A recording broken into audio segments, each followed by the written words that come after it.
the put a beat on the Mario. What's up, guys? Welcome back to VP Trading Live, where we discuss stocks, financial news, and the economy.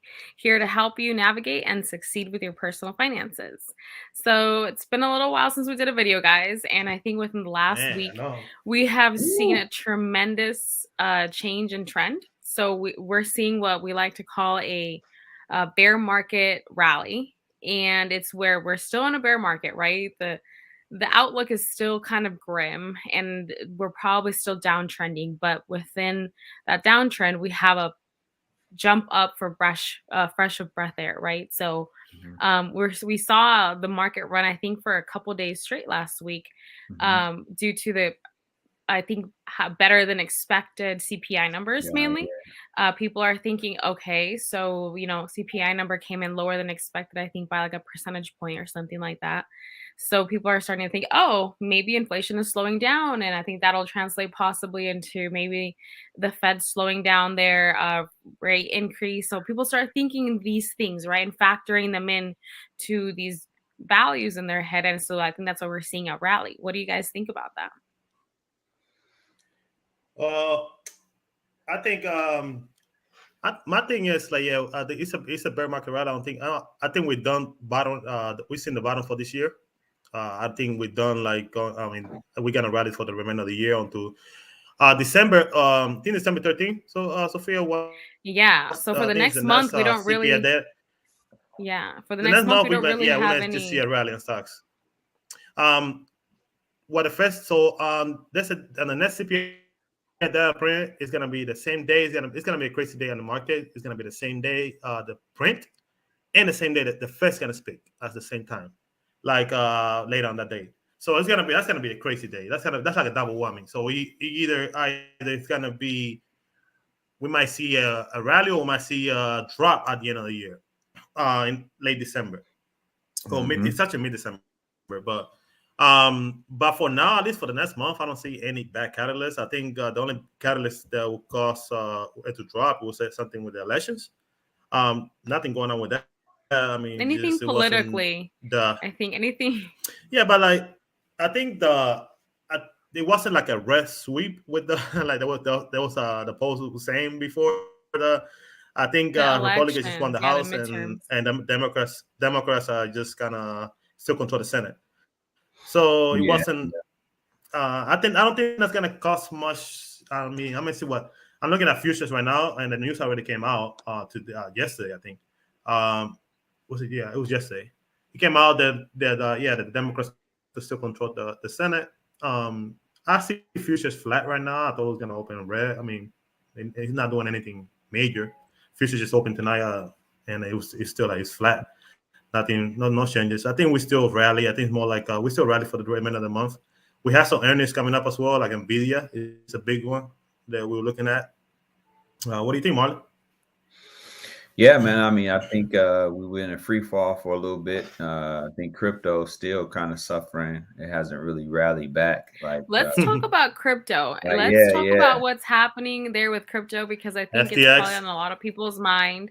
The thing is, it's one crypto exchange, but it was one of the most powerful, I would say, most next to Binance, one of the Yeah, biggest ones, right? They've it's been the third. It's acquiring a the lot of third smaller largest as guys. far as volume is concerned. Yeah, so Yeah, they're really Yeah, large, that and dude just maybe we can really. get into, Excuse yeah, my maybe French, we can but kind of just, that dude just really just fucked 5 million people. That's what I'm saying. Like he, I mean, he really did.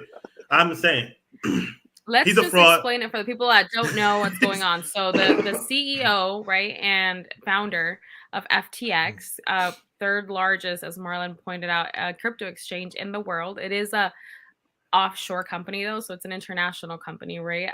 It sounds like there's some stuff, shady stuff going on. The CEO and founder also had a hedge fund that was connected to the exchange, and it sounds like hmm he was commingling funds and hmm quite honestly over leveraged himself with his investments, and then went upside down and had to liquidate what is his crypto exchange in return. And I think now is facing investigation charges. I mean, people have now lost their money, right? Basically, if you have your money of FTX, so caused the panic, I think, in the crypto holder world, and some people started selling, right? But there are some crypto exchanges which are more reliable and keep their assets as they should be, separate from, company funds. And so I think if you're trading crypto, just make sure that you are trading through a reliable broker and exchange. Yeah, like Coinbase. I mean, Coinbase a lot of people, Coinbase is actually anything that's based in the United States. Yeah. Too. I would say for the most part, anything that's based in the United States, we've seen this before, where exchange has gone. It's like a Ponzi scheme in a way. We've seen that before with that dude in Canada, that exchange that went on in Canada back at the beginning. People so doing things that they're not supposed to be doing. Yeah, but it takes a lot of stuff like this. Is that just people, fear? It creates fear in the crypto world, and then people don't trust crypto because of that. You know what I think a good thing that comes out of this is, though, is people are not asking for more regulation, because I think that some people frown upon regulation. I think regulation is good. It's supposed to protect the investor, right? Regulation is there to make sure that these companies are abiding by the laws and protecting our money, right? So I think regulation is going to come into play maybe within the next little bit here with all of these events and in light of all of these events. And I'm just curious to see how they will try to regulate it, Yeah, I don't think crypto's going anywhere.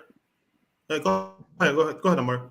No, I was just going to mention really fast, on a few previous episodes, we talked about taking your currency off of the exchange platform and keeping it into a hard wallet, right? Now, what happens is people are purchasing their cryptocurrency on these exchange platforms, and they're keeping them on the exchange platforms, thinking that soft wallet that's embedded in the platform is a good way to secure your cryptocurrency, and it's not. You have to take your currency off of the exchange platform and put it into a hard wallet. Not only that, there are certain cryptocurrencies that just don't. They're not strong coins, right? So always look at the tokenomics. What exactly is the coin going to do? What's the company's initiative? Just like how we talk about stocks.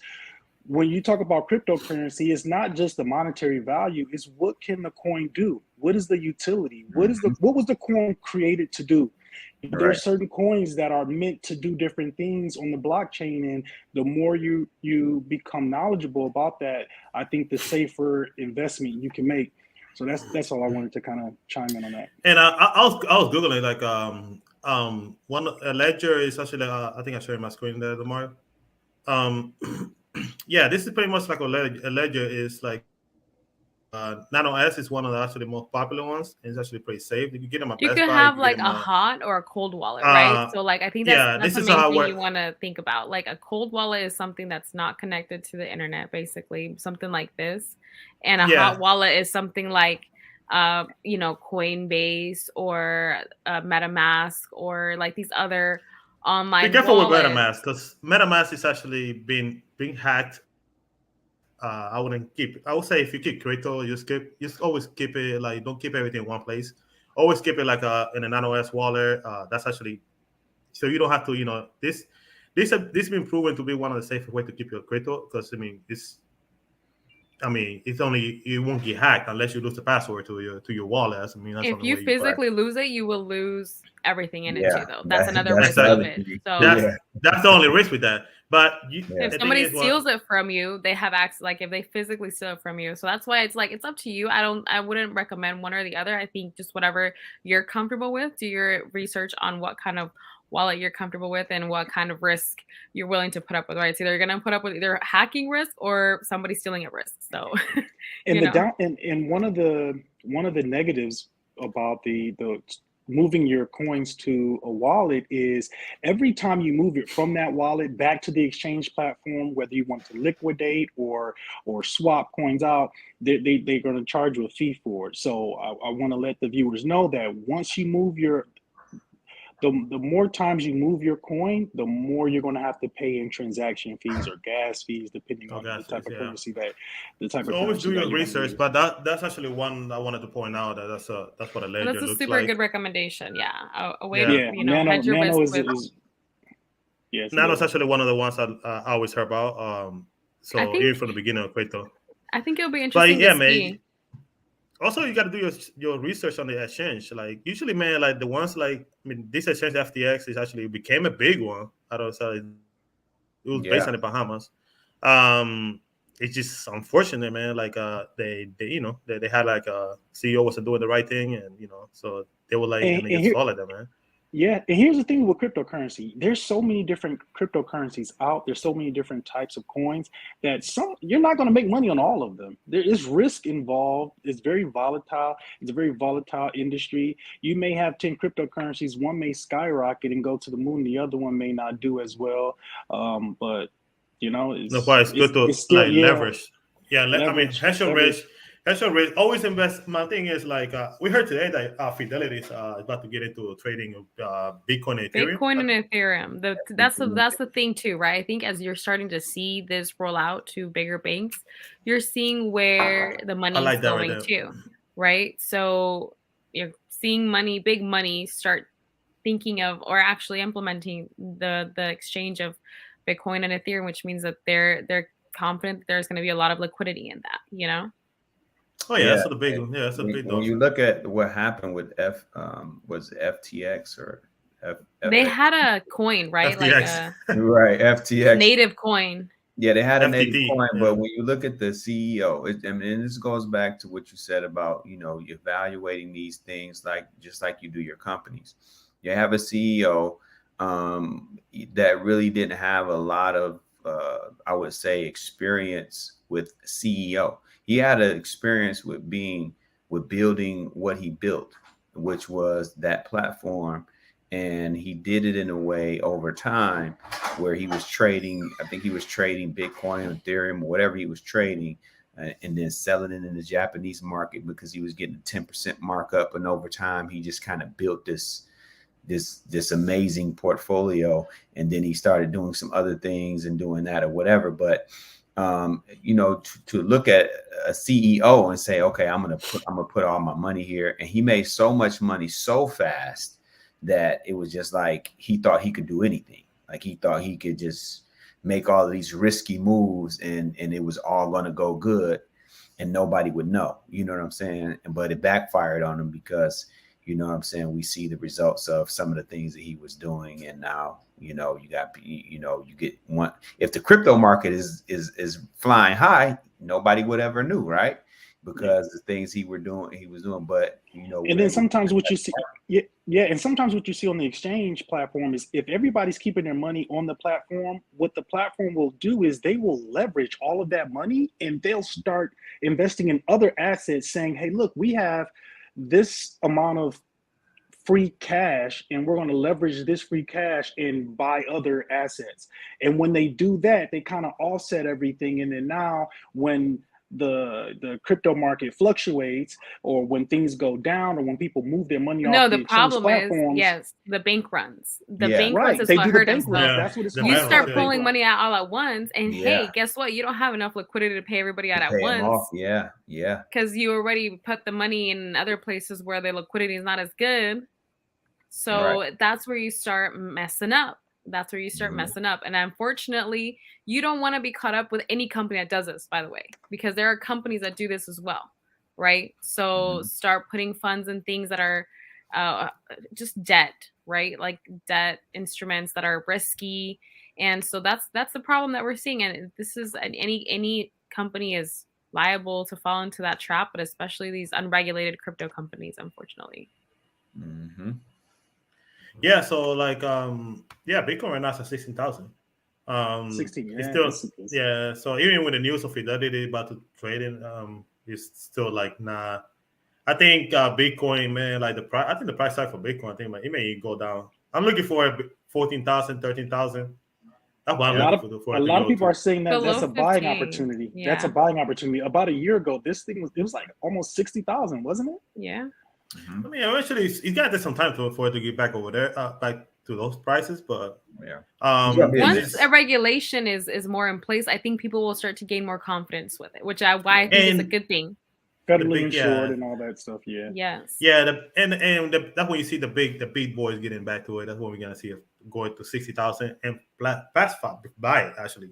I would say people are going to start to get into it around these levels, right? I think below 15, this is appetizing, as well as Ethereum below 1,000. Like that's appetizing to me as well. Yeah, Ethereum's at 1,200 right now.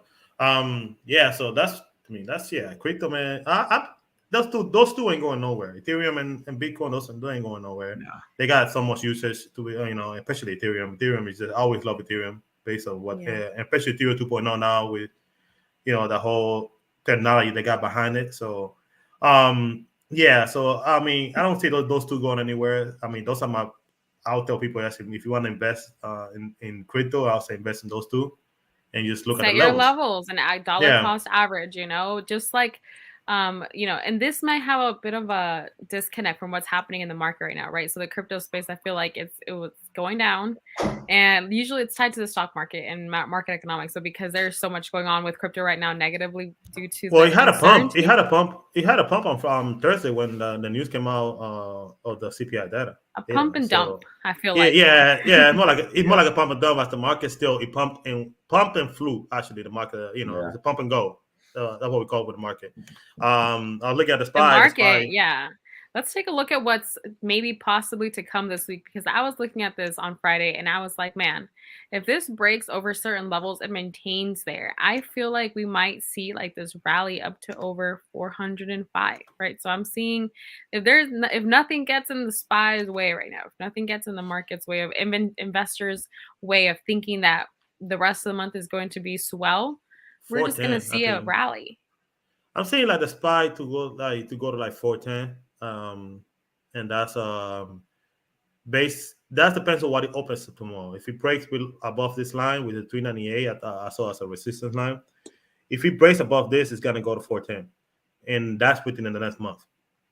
The SPY in 2 days, man, $20 move here on Thursday. Which unprecedented. What did they say that never happened before? It was it's just they keep saying a lot of things that happened before, because guess what? We're in a new time. We're in a new world. Everything that goes on right now it's never happened before. Something volumes happened before, are just like astronomical because of all of there's a lot retail, of more people. Institutional algorithmic trading. Like there's an enormous astronomical amounts of volume trading in the market right now. So it's why we see these steep swings, which is a perfect environment for options. Like you can really make a lot of money off of a couple dollars. It's really the options. It's really the options what had leveraged this market to volumes we've never seen before. The option game has been it's more than ever before. A lot of people getting more into options. Everybody I speak to, man, it's like, oh man, how you do options? How you do the options? It's just like people want to learn. There's a lot more people in the option game, and the option is actually has leveraged the stock market a lot. That's what's going on right now. It allows you to. Speaking of options, you guys have created an informational program where it teaches people how to enter the options trading.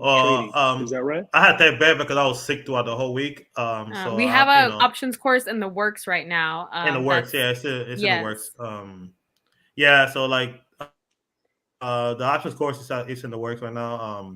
The thing about options, I think that's interesting to know, right, is that you can enter an option with a small amount of money. Like you could literally enter option with $100. That's the thing. Yeah, $100 to $300, and if that move happens exponentially towards your desired move, right, you could make 100-200% on it easily.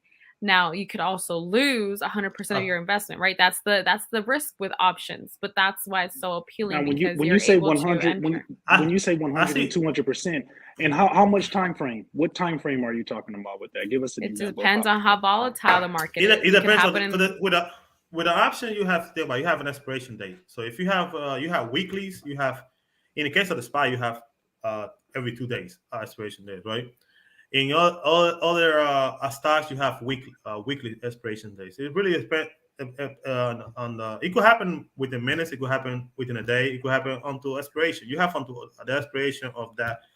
It depends on the construct of your option. It depends on so many different things, right? It depends on a lot of things on the construct of your option, but it also depends. You have an expiration option. and then you have to be like, but with the option, you can move within minutes, man. You can make 100%. It's important to learn, I think, like how to work an option. That's why we offer these courses, and we have the link down here for one-on-one consulting as well, by the way. But basically, it's an art, right? Like you have to learn how to read the charts, and also base yourself on volume, on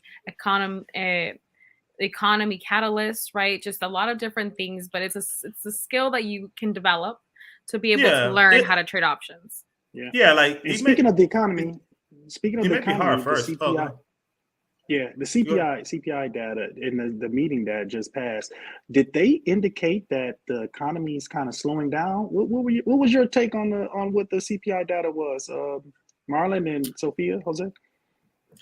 Well, no, the CPI data is a consumer price index. That means inflation. It's an inflation.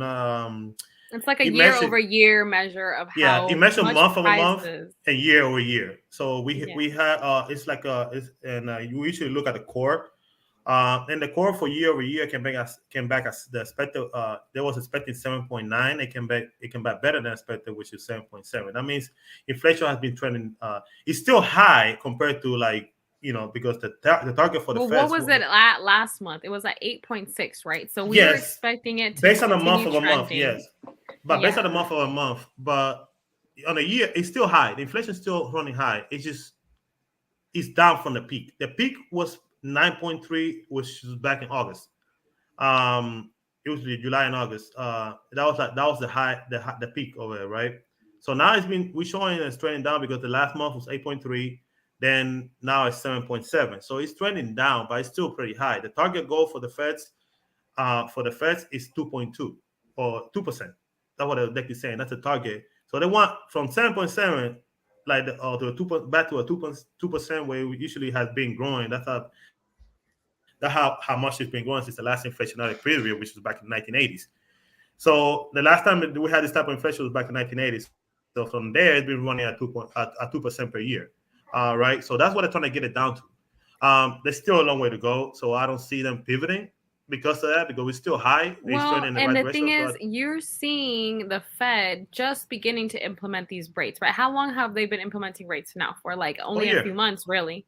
No, actually, no, all year. It's been. They started last year. Yeah, they started last year. Yeah, end of last year. So, do you think the question is, have we seen the pressure of those rates really hit the economy yet? Have we seen how recession is going to play out globally and how that's going to affect longer term inflation? We're seeing it. So I think that's the question. Is it Not like, really. is this we haven't really saw it yet because we're seeing bits and pieces of it. People are still working, so and they're really you see it. You see it a little bit, but not like you see it when you have like mass layoffs, when people are losing their jobs, like back in other recessions. And that's one component that identifies a recession is unemployment rates go up. So we haven't seen that. We actually seen more jobs be added, and we've seen a robust economy as far as jobs are concerned. So we haven't seen that portion of and that's when you start feeling it. You really see people. And we may never see it. We actually tell you the truth. We don't know. We may never see it. We can't. We won't. Or we may see inflation continue to ramp up in the months ahead. That's another risk, right? So I'm just saying we don't know if we're going to actually start to go down or continue to go up in the months ahead, and that's what the Fed has to also take into perspective. So they may slow their pace, but they're not going to stop looking at their indicators, right? And if they're still not where they need them to be, they're going to continue on their path. And at the end of the day, it's in our best interest. Sophia, you got to look at right now. This is a trading environment that we have right now. As a trader, as an investor, you gotta be tapped into the news, regardless of what. Yeah. The news moves the markets. The market could go down, up and down, because based on the news. Is this a war? It may go down, it may go up. You never know. Historically with wars, it's gone up. So this is gonna happen. Every month, just put in your calendar. This is when CPI data comes out. If it's high, expected to go down. If it's low, expected to go up. This is what the Fed meeting. That's an investor. That's what I tell people. Like, keep tracks of what the Feds and the inflation data. There's an because the market's economic trading calendar, right? Yeah, because the Yeah. market's moving. Yeah, you could Google it. It's in Google. Like the market is moving all year round. It's moving based on inflation. It doesn't be moving based on anything. It has to be moving based on earnings, based on nothing. Earnings, we may see good earnings. Stocks may go down. So like it just has to be moving like because what It's based on the inflation sentiment of the and market. policy. If the sentiment is down, then no matter if they, post good earnings, the stock still can go down.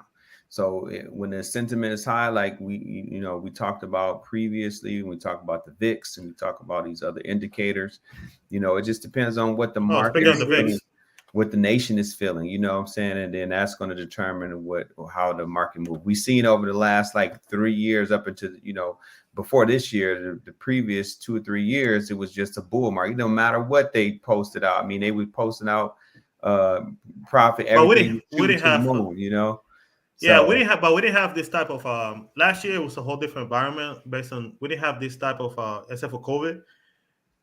What made it the thing is they was injecting so much money in the market the last 2 years that it created the market to go up as much as well. And that's what's creating a little bit of this inflationary period. mhm. But right now, the like what I'm trying to say is that right now is the trading environment is based on the news or the inflation data. It's not based on anything else because this is what's going to cause companies to go up or down or to future profits.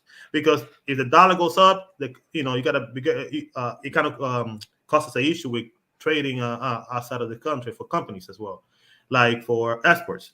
Because a country like if the dollar goes up against another somebody's reserve currency or somebody's currency, they might not order as much.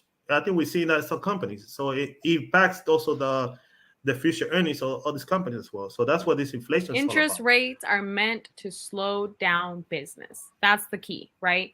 High interest rates are meant to slow down business on purpose because they want you to stop consuming and for prices to come down. That's the bottom line. That's what the Fed is trying to accomplish. And they're not going to stop until they achieve that. So I think at the end of the day, it's incoming and it's going to happen and it needs to happen. Otherwise, there's no other way to cool down the interest rate on the economy, right? And so it'll just be, this next month, though, it's just a lot to basically keep an eye on the news, on the market, stay informed as always, like do your due diligence on any investments that you're putting your money into, but know that this will be an area of opportunity. Also with the VIX, we spoke to the VIX. So I think the VIX, I don't know if you guys see the chart. So I think this rally ends with the VIX go down to the 19, around the 19 area. That's what I'm thinking right now.